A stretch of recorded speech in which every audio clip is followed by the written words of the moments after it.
We have seen a common disadvantage in forward rate agreements and futures.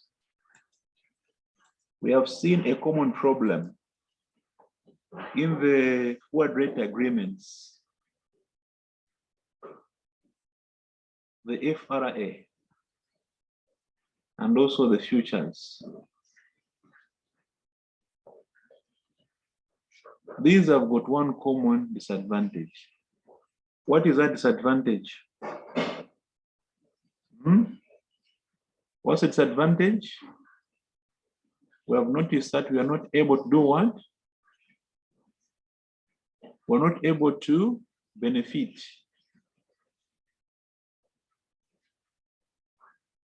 from favorable movement.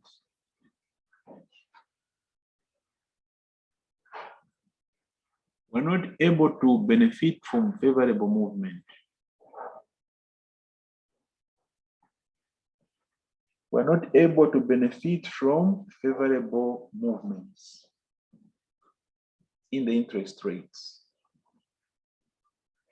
So how can we benefit from a favorable movement? The answer is we must use an option. So let's understand the options a little bit. Interest rate options, an interest rate option grants the buyer of it the right, but not the obligation to deal at an agreed interest rate at a future date.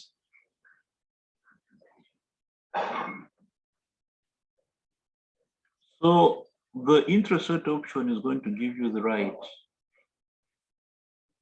to deal at an agreed interest rate or the strike rate on a future date. On the date of expiry of the option, the buyer must decide whether or not to exercise the right. So it's up to you. Options on FRAs. I want to take note of this terminology. I want you to take note of that terminology. Options on FRAs. Meaning, you can choose to go into an FRA straight.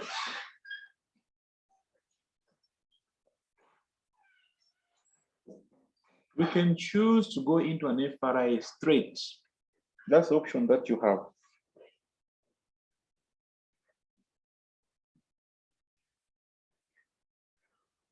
Or alternatively, you can say, no, me, I want an option on the FRA. So if you are using over-the-counter or OTC products, then you can either go straight into the FRA, in which case you have taken an obligation straight. Or you can say, no, I don't want to go that direction. Me, do you have options on these FRAs? Do you have options on the FRAs? Then you can take an option. And what do we call that? We call it an interest rate guarantee. We call it a guarantee. So options on FRAs are called interest rate guarantees. Option on an FRA is an option FRA, and like all options, protects the company from adverse movement and allows it to take advantage of favorable movement. If borrowing money, a firm would buy an FRA, so a call option over FRAs would be used. So if you want to borrow money, buy an FRA or you get a call on the FRA. Similarly, a put option over FRAs would be used to cover a deposit.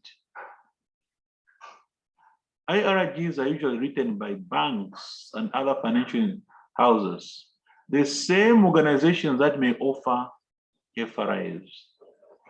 So when you go to the bank then that offer FRAs, We can also ask whether they have an option on the FRA or they have an IRG. They have an option on the FRA. They have an option on the FRA, so you can ask for it. When you understand administratively how these work, should you get a question? All the questions are very rare on this. Huh? Yeah. Terminology. Types of options. Interest rate guarantee. Hedge interest rates for a period of up to 1 year.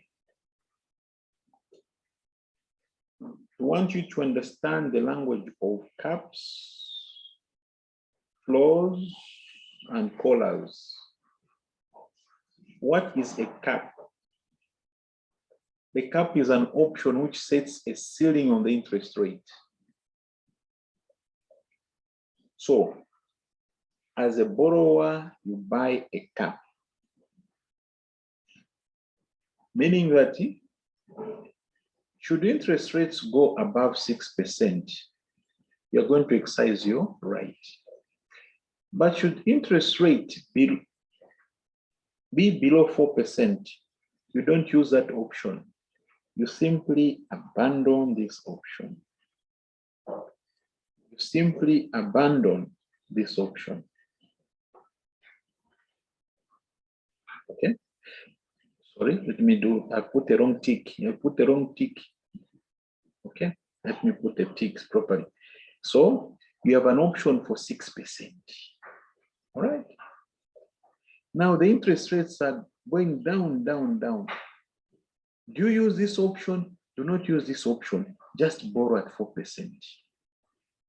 Just borrow at 4%. This option, you must not use it. Put an X on it. So, an option that puts a ceiling on your borrowing is called a cap. What of a floor? A floor is needed by the lenders or depositors. It sets a lower limit on the interest rates.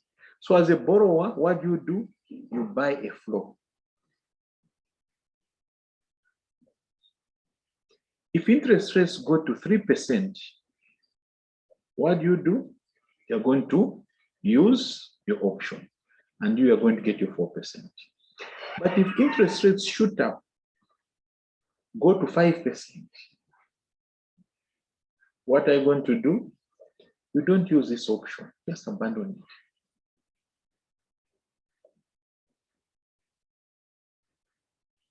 it. Mr. Priya, please repeat that again on the floor.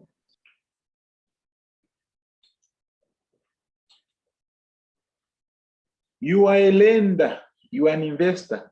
What are you worried about?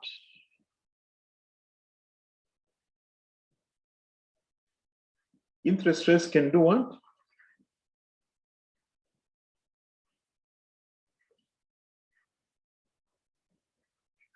So what do? You buy a floor for yourself. You have bought a floor. At how much? At 4%. Interest rates now indeed have dropped. They are at 3%. The interest rate at 3%. You, what are you going to do?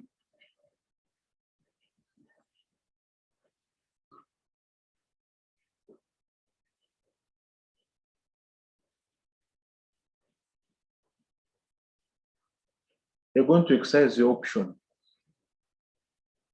And you're going to invest at what? At 4%. If interest rates go up, they are now at 5%. What do? You abandon this option and borrow in the open and lend, invest in an open market at 5%.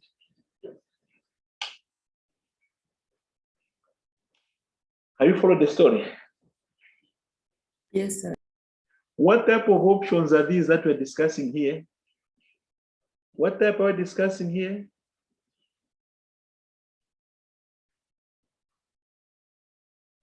Huh? These are tailor-made.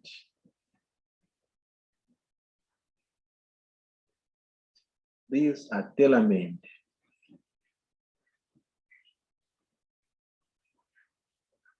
What of a caller? What's a caller? Now I want to ask you a question, and please be responding when I ask questions. Huh? Let's be responding when I ask questions. Let's go. What is the catch in an option? Who remembers? What is the catch in an option? Because it looks like you never lose with an option. What is the catch?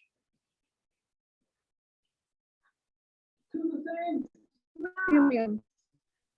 Somebody has given us the correct answer. But the catch is a premium.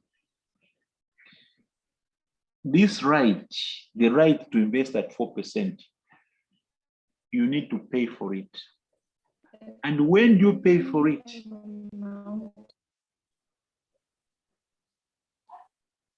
When do you pay for it in terms of cash flow implication? You pay for it immediately. Immediately. And what is the cost? We notice on the currencies that the cost can be as much as what? 5% of the transaction amounts.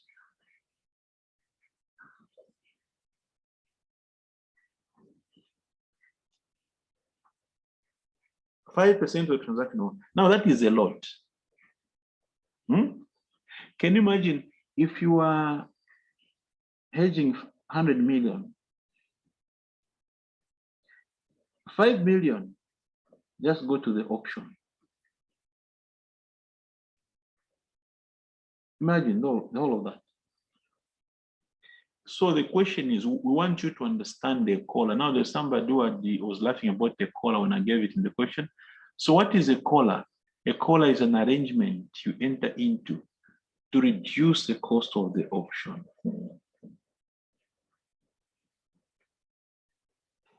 To reduce the cost of an option.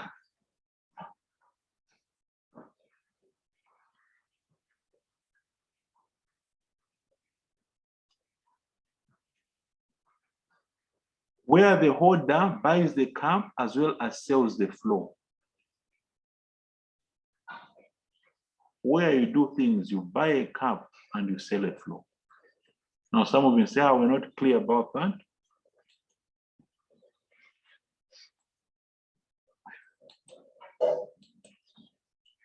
So here's what a lender is going to do. So as a lender, here's what you're going to do. As an investor, there's 4% here, there's 6% there. Okay. So you have bought a flow for 4%. Then you sell a cap at 6%. So have you seen what the lender has done? How does the lender create a collar? What does it do? First of all, it buys what? Buys what? The flow. And it sells the cap. So what's the idea? The money that you get from selling a cap, you use it to reduce the cost of buying a flow. That's the meaning. So here's what it means. When interest rates go to 3%, what do? You're going to use your option. If interest rates have dropped to 3, use your option. What if interest rates have gone to 5?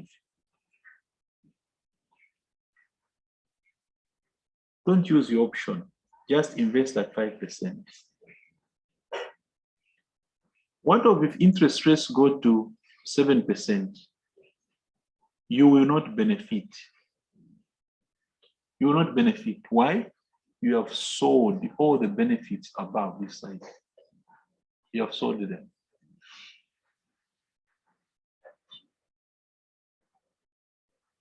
If interest rates go above 6%, you will not benefit. You only benefit here. That's one way you will benefit. There, you have sold. You have sold your benefits.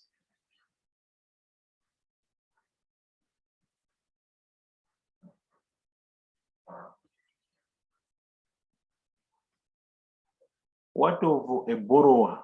What does a borrower do? If you want to borrow, I'm sure a number of you can figure out what a borrower will do. Eh? What will a borrower do? How does a borrower create a collar? Let's go.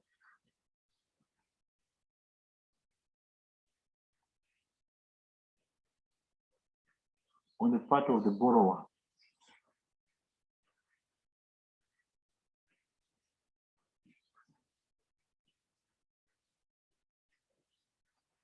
So a borrower starts doing what? We buy a what? Then at the same time, you do what?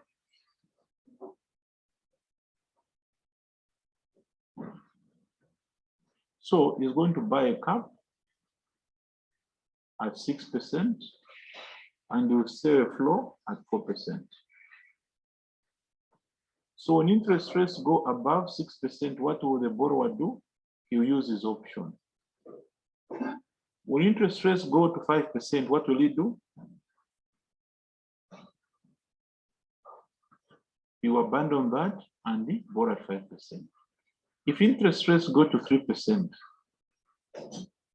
he will not benefit because he has sold the floor, where he has undertaken that the minimum interest rate to ever pay is 4%. If it goes below, he gives to the other person. So that's how you create the collar.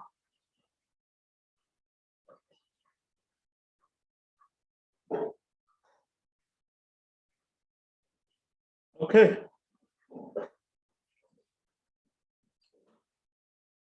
A small question here.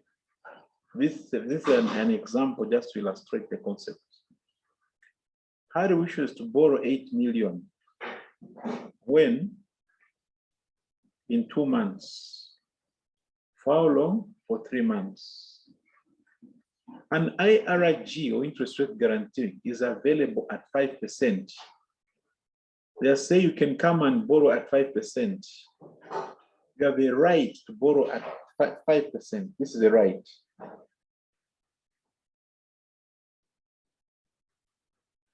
And we charge 0.1% of the size of the loan.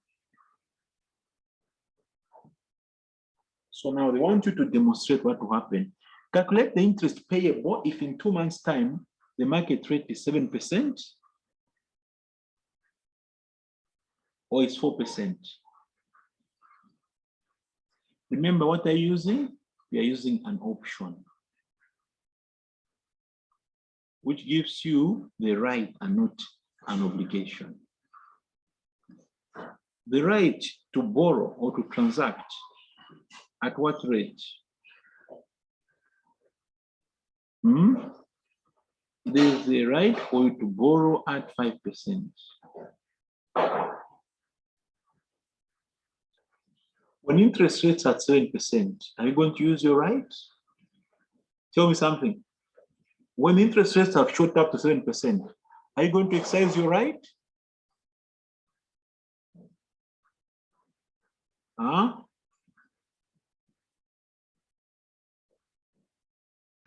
Yes. Yes. Good. What if interest rates drop to 4%? Are you going to exercise your right?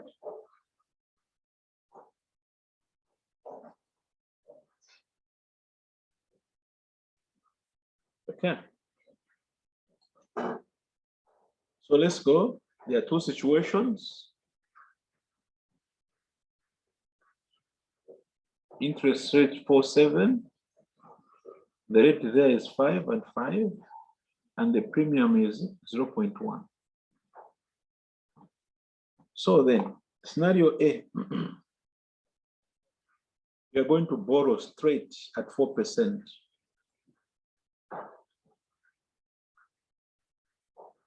Scenario B, when interest rates go to 7, what happens? You use your option and borrow at 5%. However, in either case, you've got what? A premium. So these are the outcomes.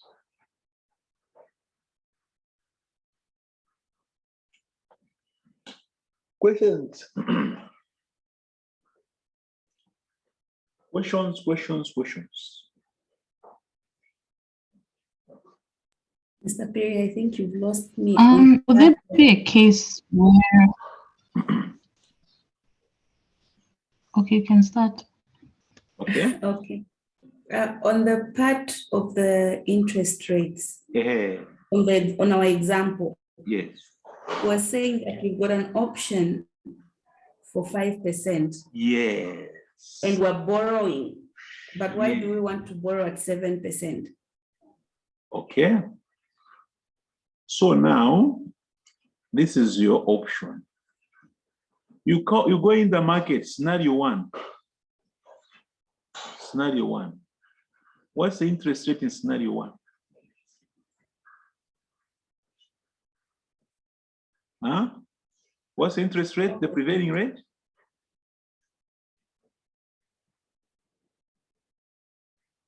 The person who asked the question, please. It's 4%, Mr. Perry. Are you going to borrow at 5%? Are you going to use your right? No. No. So what have we done in scenario A here? Okay. I've seen why. I've seen. Scenario B, the interest rates have now gone to 7%. What are you going to do this time around? We use the 5% option. Okay. Don't panic. It's not difficult to understand. No, don't panic. Don't panic. Okay, next question. Is that the next person?